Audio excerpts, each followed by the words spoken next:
Hello, Ed Kang here, creator of MDNA.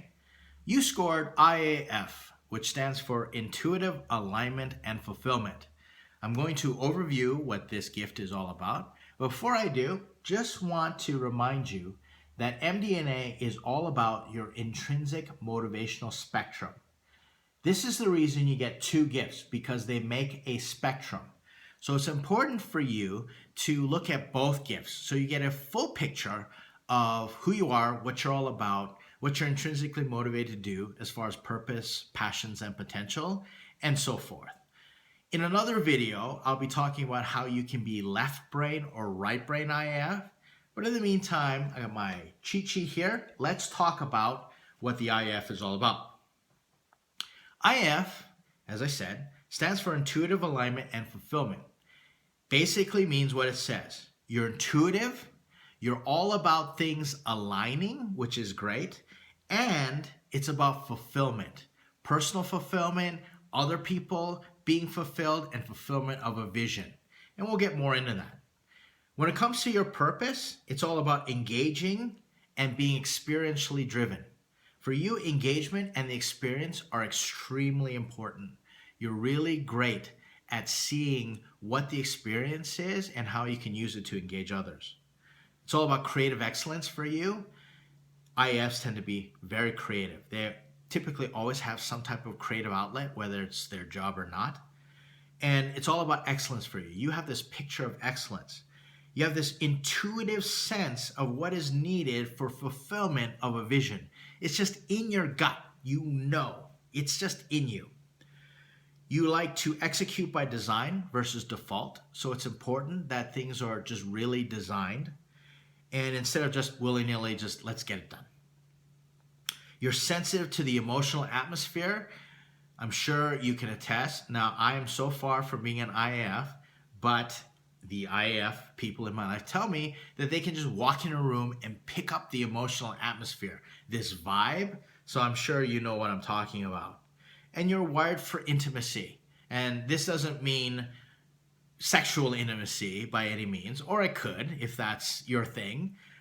It means relational intimacy. In other words, knowing you're known and knowing other people really, really well. And you're a creator. And we'll talk a little more about what that means. It kind of lends to what you're passionate about. You're the first to make the deepest emotional investment in something. When you get passionate, you'll make the emotional investment into something. This means you require emotional time to process. When working with the IAF, I always give them time just to sort through how they're feeling. And it's important to make that part of the process. So you need that. You're very empathetic and relationally disarming. As an IAF, you probably have people come to you that just say, oh, you really get me, and let me just tell you my whole life story, and they dump all these personal details on you, and you didn't do anything except just be open. Yeah, that's what IAFs do. You're compassionate. You recognize intent as much as final result. You care about how people feel and what their intentions were, which is great. And you typically have a small group of intimate connections. The IAF will always have lots of friends to choose from, but they tend to pick people that they're intimate with. So people they know and people who know them. And this is typically a tight inner circle. When it comes to your potential, you carry the offense and burden of others. You fiercely carry the offense and burden of others. When other people hurt, you hurt. And that's actually a really great thing because you can feel that and do something about it. You align all necessary pieces for success. That's super important, intuitive alignment.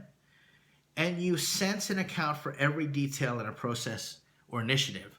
So I like to say you look around 360 degrees and you can see every detail. 360 degrees, circular thinking, past, present, future, all that. And so you can account for those details and you're very detail-oriented that way.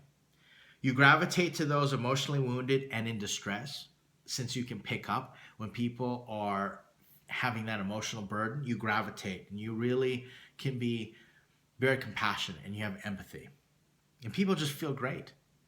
And you think in terms of ecosystems. And that's everything around you, the relationships, the performance, your environment. It's all an ecosystem around you. Remember, 360 degrees. Now that's a synchronized IAF. When you're desynchronized, there's some important things to watch out for. The IAF has the fewest enemies because you're just so open-hearted and people connect with you, but can have the weakest reconciliation process. This means when you get offended, you can really dig in and be offended. And it's hard to reconcile, and it takes time, emotional time to process, like we said. So it's important to understand that you might experience challenges when reconciling with other people. There's a tendency to overinvest and dislike feeling rushed. I know a lot of people, like my son. One of my sons is an IAF, and we do this journaling exercise. He hates it when there's a timeline and we're trying to get him to move faster. He hates feeling rushed. And that can happen at work, at school, all over the place. So if you're overinvested, sometimes you're trying to get to that place where it needs to be so excellent, you don't have time just to get it done. There can be difficulty making decisions when risking the feelings of others. That's a really big thing because you sense how people feel. You want them to be happy. So sometimes you don't want to take that risk and make a decision. Difficulty articulating through emotional complexity. IAFs tend to be very emotionally complex. You got a lot going on. So sometimes it's hard to articulate that. You're prone to emotional stubbornness, overt self-gratification, and you can settle for mediocrity. And that can lead to what we call futility. Now, I'm not saying every IAF is like this, but you can be prone to doing that. So it's all about how I feel, me feeling happy, and I'll just settle for mediocrity because I'm happy with that, and that can lead to futility. So again, not everybody's like that because the IAF is really driven for excellence, intrinsically motivated for excellence, but can fall into that when they're desynchronized. Now, when it comes to brand culture, your intrinsic motivation imprints on an organization or a project. So if you're an IAF and you start an organization or project, it might have the brand culture or will have the brand culture of intimate ecosystems. Remember ecosystems? It's all about creating that ecosystem around an individual or a project or a customer and making sure that ecosystem really fits them experience-wise. So we don't have time to get into what brand culture is all about, but just know that your intrinsic motivation imprints on the social DNA of an organization. So hopefully that helped you get to know yourself a little bit better, and we'll have more information for you.